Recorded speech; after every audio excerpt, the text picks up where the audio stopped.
si tenemos la mala suerte de que en esa agua que ha entrado en contacto con la lentilla o ese polvo hay una cantameba, esa cantameba le estamos dando de comer nuestro ojo cada vez que nos ponemos la lentilla, o nuestra córnea, que es la parte transparente del ojo, y además les ponemos un alimento extra, que son todas estas bacterias. En Radio 5 y Radio Exterior de España, Doble Hélice 3.0. Todo lo que siempre has querido saber sobre la ciencia más cercana. Doble Hélice 3.0. Con Juanjo Martín. Más allá de nuestra visión, existe un mundo apasionante. Tan maravilloso es el universo macroscópico que nos enseña las galaxias, como el microscópico, lleno de seres que parecen de otro mundo. Creo que la incapacidad que tenemos de ver ciertas cosas es una defensa a la aprensión que nos podría dar ver nuestras manos llenas de bacterias o alimentos repletos de seres microscópicos. La gran mayoría de estos seres diminutos no solo son inocuos para nosotros, sino absolutamente necesarios para nuestra supervivencia. Por ejemplo, vivimos gracias a las bacterias que habitan en nuestro intestino. Pero no todos son tan agradecidos. Hay otros que son patógenos que pueden provocar enfermedades, infectándonos o parasitándonos. Dentro de este mundo están las amebas de vida libre, unos minúsculos seres que habitan en las aguas de las piscinas, el polvo, aire acondicionado. No suelen ser un problema, pero cuando lo son, pueden ser mortales. Hoy les queremos hablar de nuestras vecinas desconocidas, las amebas de vida libre. Doble Hélice 3.0.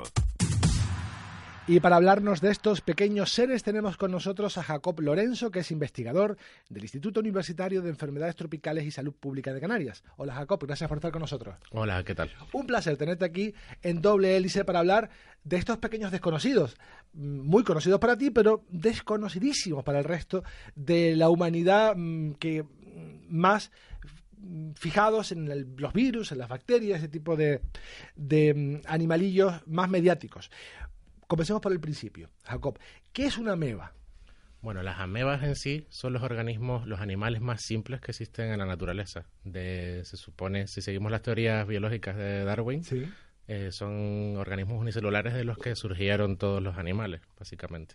El más sencillo. El más sencillo de El todos. más sencillo que despachan, vamos. Uh-huh. Por lo tanto, será muy simple, tendrá algún dispositivo para moverse por su medio, un núcleo, ¿cómo se reproduce? Sí, las amebas son, como acabas de decir, los organismos más simples, entonces tienen un núcleo, mitocondrias para obtener energía y pseudópodos, que son prolongaciones del citoplasma, las patitas, por así decirlo, con las que se van desplazando. Y para ser tan simples, a veces la lían mucho, luego contaremos. Y luego están las amebas de vida libre, que parece que son amebas que van muy a lo loco. Pero no sé si tiene que ver eso o no. No tiene que ver. Yo siempre en clase suelo decir que indica esto de vida libre y todos me dicen, no, que se van de fiesta y cosas así, pero no. No es eso. No. Simplemente es un término parasitológico. Hay amebas que son parásitas obligadas, es decir, dependen de un hospedador, nosotros u otros animales, para sobrevivir, mientras que las amebas de vida libre no necesitan de nosotros, es decir, viven en el ambiente, están distribuidas en suelos, agua, polvo, cualquier superficie que nos podamos imaginar, y allí se alimentan de bacterias o de hongos o incluso de otras amebas y pueden vivir tranquilamente. ¿Qué ocurre? Que algunas de ellas tienen la capacidad o han desarrollado la capacidad de causar una patología, de parasitarnos a nosotros u otros animales y degradar nuestros tejidos. ¿Y dónde podemos encontrar amebas de ese tipo? O de vida libre, amebas de vida libre. Pues como bien dijiste en la introducción de la entrevista, por suerte para los que trabajamos con amebas o tristemente para el resto de la población, viven entre nosotros. Están distribuidas, son de distribución cosmopolita, que decimos, es decir, están en cualquier parte del mundo y en cualquier lugar del mundo. Y conviven con nosotros. En la pantalla del móvil, en la espuma del micrófono. De hecho están en el aire que respiramos, en el micrófono, en la mesa, en todo lo que puedas pensar. Y sin embargo no solemos enfermar de amebas, o sí, o no sé si son las causantes de algunas molestias que podemos tener. Nosotros tenemos un sistema inmune, tenemos unas defensas que nos protegen frente a cualquier tipo de infección y por supuesto nos van a proteger frente a las amebas. ¿Qué ocurre? No sabemos por qué. Hay algunos datos que luego discutiremos, por ejemplo, con el género Acanthameba, que es una de estas amebas. Pero en los últimos años las patologías y el número de infecciones que han causado a nivel mundial están aumentando. Eso sí es verdad. Por eso se consideran ahora como patógenos emergentes, es decir, patógenos cuyos casos descritos eran pocos hasta la fecha y de repente los casos han comenzado a aumentar. Como éramos pocos, uno más. ¿Y cuándo se descubren estas amebas de vida libre? Porque me imagino que son seres muy, muy pequeños que necesitan instrumentos muy, muy avanzados para verlos. Hasta que no llegó ese instrumento no se descubrieron, entiendo. Las amebas se descubrieron, estas amebas de vida libre se descubrieron en 1930 más o menos, un poquito como 180, 190 años después de que se descubriera, no que se descubriera, que se inventara el microscopio, básicamente. Claro, y en un poco más de un siglo tenemos que saberlo todo sobre ellas. ¿Se sabe todo lo que tenemos que saber sobre ellas o no? ¿O todavía no? No, tristemente no. Al ser patógenos poco conocidos y hasta los últimos años que habían causado pocas patologías, no hay financiación para trabajar con ellas. Hay muy pocos laboratorios a nivel mundial que también se interesan en investigar este tipo de patologías o este tipo de organismos. De nuevo, por lo mismo, si no tienes financiación para producir artículos, que es de lo que vivimos los científicos, o para pedir proyectos, pues básicamente la deja. Y es un animal muy sencillo, como lo podría ser también un virus, y cuando entrevistamos a personas que trabajan con virus, nos explican que el gran problema que tienen para luchar con algunos virus es que cambian, se camuflan, mutan y siempre van por delante de nosotros. En el caso de las amebas de vida libre, ¿dónde radica la dificultad? ¿Cómo se lo ponen difícil? El problema de las amebas de vida libre es que son capaces de formar una forma de resistencia que se denomina quiste, que tiene una pared doble. En algunas de ellas incluso han llegado a desarrollar una pared triple, que es altamente resistente a cualquier tipo de agente físico o químico que podamos pensar. pH, ultravioleta, radiaciones, etcétera. Y de ahí deriva la problemática para luego poder tratar infecciones. Básicamente. Superamebas. No sé si también podemos tener el problema de la resistencia a los antibióticos que tienen las bacterias. ¿Se pueden llegar a acostumbrar a tratamientos y cada vez tener más capas y ser más fuertes? Te comento, en los últimos años las amebas son todas clones, se reproducen por la fisión binaria, que es la forma de reproducción más simple. Entonces se supone que las células madres dan lugar a dos células hijas genéticamente iguales. ¿Qué ocurre? En los últimos años se ha descubierto que las amebas suelen llevar en su interior bacterias y virus, y se ha visto que hay intercambios genéticos. Problema que estamos viendo ahora, que algunas amebas, que se supone que son clones, están demostrando resistencia a los fármacos que se emplean para tratarlas. Entonces, lo de clon ya no nos lo creemos demasiado. Ya no son tan clónicas. Vaya. Hablemos de enfermedades que provocan estas amebas de vida libre. Si están en todos sitios, pues pueden provocar cualquier tipo de infección. ¿Cómo nos afectan? ¿Cómo pueden causar un problema en nuestro organismo? Dependiendo del tipo de ameba de vida libre del que hablemos, nos podemos encontrar con encefalitis, es decir, inflamación del cerebro, del sistema nervioso central. A las amebas les encanta el cerebro. Sí. Y luego algunas de ellas, dependiendo de la cepa con la que nos encontremos, puede incluso causar úlceras en la piel, infecciones en los pulmones. Y luego tenemos a la estrella de la corona, que es Acanthameba, que causa la llamada queratitis por Acanthameba, sobre todo en usuarios de lentes de contacto. Sí, hay superstar dentro de las amebas, como en todo, y vamos a hablar de una que fue muy famosa este verano, la come cerebros, tiene un nombre también bastante periodístico, y otra que también tiene que ver con el hábito que hacemos muchos con que tienen lentillas y con esos líquidos, y el hecho de estar tocándonos continuamente el ojo a aquellos que tengan lentillas. Hablemos de esta primera, porque me contabas hace un minuto que literalmente estas amebas te comen los ojos directamente. También porque usamos mal el líquido de lentillas en las lentillas. Pero, ¿qué pasa cuando nosotros nos ponemos una lentilla, nos la quitamos una lentilla, lo ponemos en líquido, lo guardamos? ¿Qué está pasando ahí a nivel microscópico? Nosotros tenemos un montón de bacterias en nuestro organismo, en la piel. No me acuerdo exactamente del dato, pero tenemos kilos y kilos de bacterias en la piel. Y por supuesto también los vamos a tener en el ojo. Todos los días a la gente que usa lentes de contacto nos lavamos las manos con agua del grifo. Hay algunos que se las lavan más rápido, otros más lentos. Los estuches y las lentillas siempre están en contacto con el aire, con el polvo, con el agua. Siempre se nos moja con algo. Entonces, además de que estamos dándole bacterias de nuestro propio cuerpo, si tenemos la mala suerte de que en esa agua que ha entrado en contacto con la lentilla o ese polvo hay una cantameba, esa cantameba le estamos dando de comer nuestro ojo cada vez que nos ponemos la lentilla o nuestra córnea, que es la parte transparente del ojo, y además les ponemos un alimento extra, que son todas estas bacterias. ¿Qué ocurre? Normalmente, si llevas unas condiciones higiénicas adecuadas, con las soluciones de mantenimiento puedes eliminar a las bacterias. Pero a las amebas no, porque estas soluciones no son eficientes frente a las amebas. Pero además nos encontramos con una problemática que esta además es a nivel mundial, que es que los usuarios de lentes de contacto simplemente son muy cochinos. No mantienen las lentes y sus estuches como deben de ser. Sobre todo los usuarios de lentes de contacto mensuales las suelen usar más de un mes. Hay gente que se compra un estuche que tiene colorines y se queda con ese estuche de por vida porque le gusta mucho, y esos son un tipo de condiciones que no se tienen que llevar a cabo porque son poco higiénicas, vamos. Que no te lavas las manos cuando te cambias las lentillas, y eso si lo sumamos al hecho de que cada vez hay más usuarios de lentillas, porque cada día hay más miopes, pues este problema se puede convertir en muy serio. ¿Cómo afectan estas amebas a nuestro ojo? Que sí, están ahí, pero ¿cómo nos van afectando? A las amebas lo primero les encanta el material del que están hechos las lentillas. Entonces, desde un momento que vean estos hidrogeles de las lentillas, se van a fijar. Prefieren eso a incluso alimentos tipo bacterias o hongos. Les encanta, vamos, un resort. Básicamente, va a ser como un hotel de 5 estrellas todo incluido.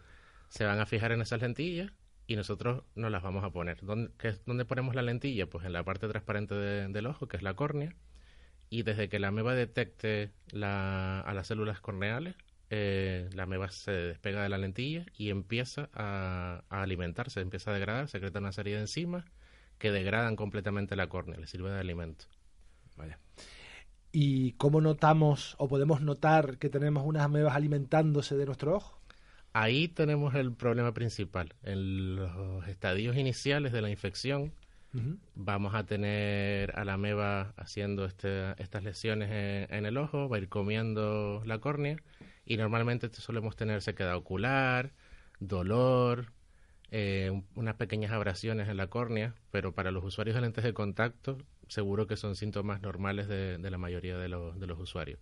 ¿Qué ocurre cuando el dolor ya se vuelve intenso? Porque ya la córnea se está degradando bastante y ya empezamos a ver un poco opaco. Es cuando los usuarios van a acudir al oftalmólogo. Claro.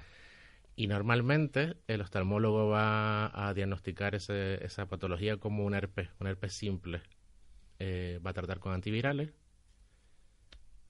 No va a pasar nada. No va a funcionar, claro. Van a pasar 1 o 2 semanas, la ameba sigue comiendo la córnea y ahí es cuando ya se sospecha que puede ser una cantameba, pero ya es un poco tarde y normalmente se termina con un trasplante de córnea. No hay manera de quitarnos esa ameba de encima lavándonos, no sé, haciendo algo. Una vez que la tenemos y está ahí alimentándose en ese buffet libre que es nuestro ojo, ya no se va a ir. No, básicamente no. Hay una serie de tratamientos, pero no son 100% efectivos. Además son bastante tóxicos para la córnea. Lo que sí solemos hacer es entrenar a los oftalmólogos, de que sean conscientes de la presencia de este tipo de patógenos para que el diagnóstico sea temprano. ¿Por qué? Porque la ameba va a estar en las capas más superficiales de la córnea y va a ser más fácil que las eliminemos. Claro. Hablamos de una ameba, pero literalmente solo una la que nos está atacando el ojo, ¿o es un...? No. Dependiendo de la cepa tendremos 2 o 3, pero hay cepas que son capaces de reproducirse a unas tasas súper altas una vez que se fijan a la córnea. Vale.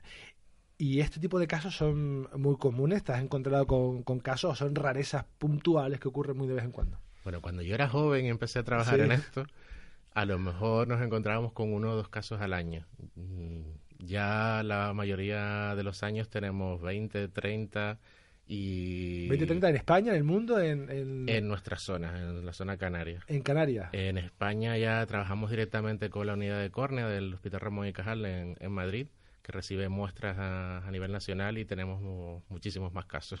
Bueno, pues tan mediático no ha sido este caso como uno que tuvo mucha repercusión este verano y pues saltó a los medios de comunicación porque además tiene un nombre muy periodístico.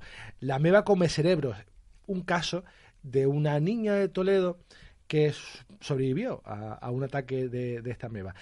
¿Qué tipo de ameba es esta? La come cerebros. Sí, esta ameba ya se quedó ya con el nombre de ameba come cerebro. El nombre científico es Naegleria fowleri. Mejor come cerebro. Todo el mundo se queda con ameba come cerebro. Sí. Y a estas amebas les encanta estar en aguas templadas. Aguas templadas son las típicas aguas que están a más de 30 grados. Si pensamos en verano, pues las piscinas, parques recreativos, spa, incluso aguas de playa. ¿Qué ocurre? Que este tipo de amebas no soportan muy bien la salinidad. Es decir, que la mayoría de las playas no las vamos a encontrar porque la salinidad además en nuestra región es alta. También he leído que no les gusta mucho el cloro, con lo cual en el agua de abasto en principio no debería estar. En principio no debería estar, pero lo de que no les gusta mucho el cloro no es verdad. Un error que hay por ahí. Sí les gusta. Sí, los trofozoitos, que la ameba en sí, no van a aguantar, pero una vez que haya cloro, la ameba va a formar el quiste, como te comentaba antes, y se va a quedar el quiste igual ahí esperando hasta que el cloro se vaya. Además, yo siempre le recuerdo a la gente que los niveles de cloro fluctúan, varían, tanto en piscinas como en aguas de abasto. Entonces, cuando los niveles del cloro bajen, la ameba sale del quiste y vuelve lo que encuentre. También he leído que para que esa ameba pueda causarnos un problema, ese agua nos debe entrar por la nariz, no ingerirla, porque al parecer tampoco aguanta muy bien nuestros ácidos, ¿no?, del estómago. ¿Eso también es verdad o no? Sí, eso sí es verdad. Vale, menos mal. Son amebas, son organismos muy simples, aunque tengan estos quistes y no resisten el ácido de nuestro estómago. Entonces, son súper amebas, pero no tanto. Pero es verdad que en la piscina constantemente nos está entrando agua por la nariz. Sí, yo siempre explico cuando doy charlas o hablo sobre esta ameba en clases y otro tipo de sitios, de que quién no ha hecho la bomba todos los veranos cuando se tira en una piscina, o a quién no le han hecho aguadillas. Pues si tienes la mala suerte de que esta ameba está en la piscina o en el parque acuático donde estés, pues te entra agua por la nariz, la ameba atraviesa el epitelio olfatorio y empieza a caminar hacia el cerebro y ahí empieza a degradarlo. De nuevo, el mismo mecanismo que con la come ojo, degrada, se echa una serie de enzimas, empieza a degradar el tejido cerebral y al final muere. Y provoca la muerte de los pacientes. Pero es cierto que en esa piscina pues que podemos encontrar 15, 20 personas y no 15, 20 personas acaban muriendo de esa ameba. ¿Por qué unos y otros no? Normalmente, por lo que te comentaba antes, tenemos un sistema inmune. Entonces, la mayoría de las infecciones van a ser paradas gracias a nuestras defensas. ¿Qué ocurre? La mayoría de los casos son en niños o niñas menores de 12 años, lo que indica que el sistema inmune, sus defensas no están 100% desarrolladas. Entonces, esta ameba es capaz de aprovechar esa situación. De todas formas, este verano tenemos un caso en Estados Unidos que también ha salido en prensa, un surfista, una persona mayor ya. Sí lo vi. Y los últimos veranos en Estados Unidos también nos hemos encontrado casos en adultos. Entonces, ¿la población de riesgo son los niños? Sí, pero también hay casos en adultos. Luego encontraremos el caso y el papel que tuvo el instituto en este último caso de esta niña de Toledo que sobrevivió, pero antes tenemos que dar paso a nuestro habitual reportaje. Hoy le queremos presentar y les vamos a contar el descubrimiento de un nuevo habitante, un nuevo vecino del sistema solar. Un equipo de astrónomos ha descubierto el cuerpo más distante jamás observado en nuestro sistema solar. Es el primer objeto que conocemos más lejos que si calculamos 100 veces la distancia que nos separa del Sol. El hallazgo del nuevo objeto ha recibido la designación provisional de 2018 VG18, pero ya es conocido como Far Out debido a su ubicación extremadamente distante.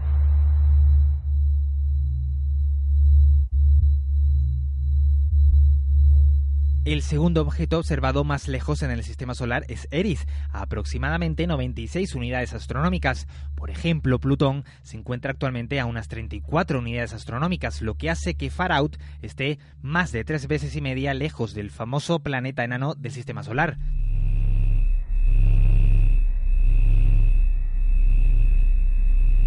Far Out se descubrió como parte de una búsqueda continua de objetos extremadamente distantes del Sistema Solar, incluido el supuesto Planeta X, que a veces también se llama Planeta 9. El equipo aún no conoce muy bien su órbita, por lo que no han podido determinar si muestra signos de estar influenciado por el hipotético Planeta X.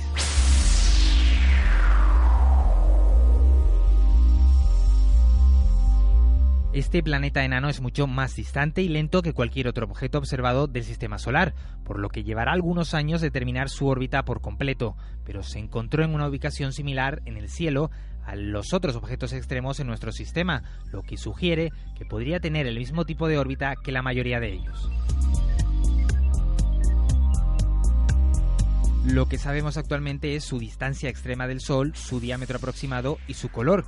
Debido a que se encuentra tan lejos, orbita muy lentamente, probablemente tardando más de 1000 años en completar su viaje alrededor del Sol.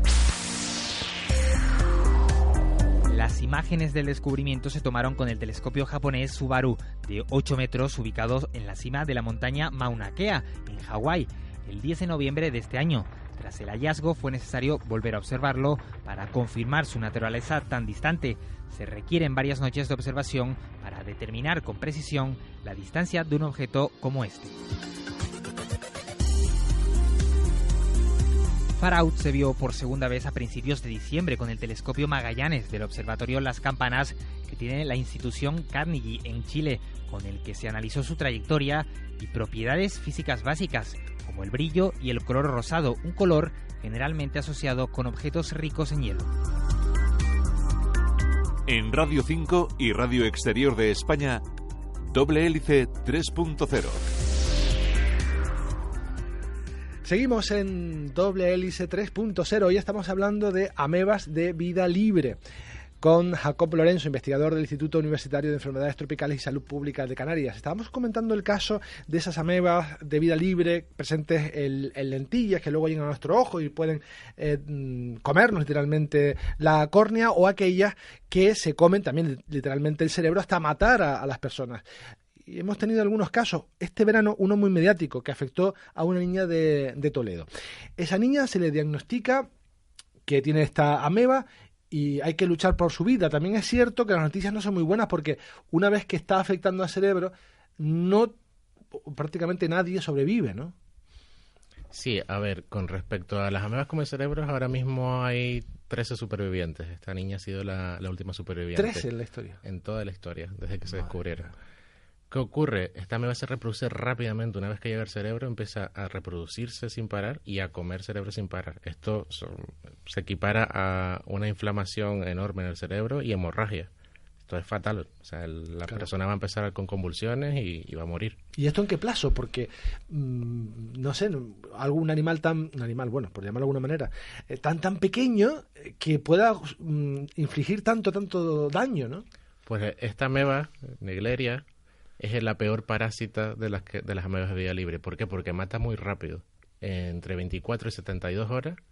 Si 24 y 72 horas. Suele matar a la mayoría de los pacientes. Vaya. Entonces, se diagnostica a esta niña de Toledo con este problema, claro, con el reloj contando, porque tienen poco tiempo. Buscan en la guía de amebas libres, quién sabe de esto en España, y dan con tu laboratorio. Bueno, hay que luchar para primero saber qué tiene, diagnosticarle, intentar curarlo. ¿Cómo fue el proceso? Sí, el proceso se inicia porque el Instituto de Enfermedades Tropicales está metido dentro de una red nacional de enfermedades tropicales, y ahí estamos de centro de referencia para el diagnóstico de amebas de vida libre. ¿Qué ocurre? Esta niña entra en un hospital de pediatría en Toledo, da negativo para bacterias y para virus, y menos mal que había una pediatra que había ido a algunas clases de amebas de vida libre y dijo, ¿y si es una ameba? Pues la muestra se envía al Centro Nacional de Microbiología en Madrid, y una vez que llega allí me llaman, yo me voy corriendo al aeropuerto, me monto en un avión, y realizamos el diagnóstico lo antes posible, no tardamos ni un día en hacerlo. Mientras llego, ya me estaban mandando fotos y ya llegué y miré al microscopio y vimos que habían trofosoditos de esta ameba come cerebro, y los pediatras decidieron tratar desde el momento, porque sabían que el tiempo era crucial. Entonces ha sido una cadena de trabajo con un equipo que ha respondido en cada uno de los aspectos de manera súper rápida, y eso ha permitido que la paciente se curara al final. ¿Y con qué se trata? ¿Hay medicamentos que atacan o matan esta ameba? Bueno, desde el año pasado nosotros estuvimos involucrados en un trabajo que se hizo con el CDC, que es el Centro de Control de Enfermedades en Estados Unidos, donde se están empezando a hacer unos tratamientos experimentales para este tipo de patología. La parte de terapéutica o de selección de tratamientos además estaba a cargo de mi persona, o sea que yo tenía toda la responsabilidad. Y ese mismo tratamiento, que es una combinación de diferentes fármacos, que algunos de ellos ni siquiera están en el mercado, pues está funcionando. El año pasado conseguimos salvar a un chico de 14 años y este año tenemos este caso en Toledo. ¿Qué le pasa a esas personas que sobreviven? Sobreviven y es maravilloso, pero ¿tienen algún tipo de secuelas una vez que sobreviven? Sí, dependiendo del avance de la ameba, hay algunas que van a quedar con parálisis, de las que han sobrevivido. Y en el caso, por ejemplo, de la niña de Toledo, pues ahora tiene un poquito de dificultades en el lenguaje. Si bien las lesiones que tiene no son muy grandes, entonces ahora está yendo a un logopeda y parece que está funcionando, parece que va a recuperar la capacidad de hablar.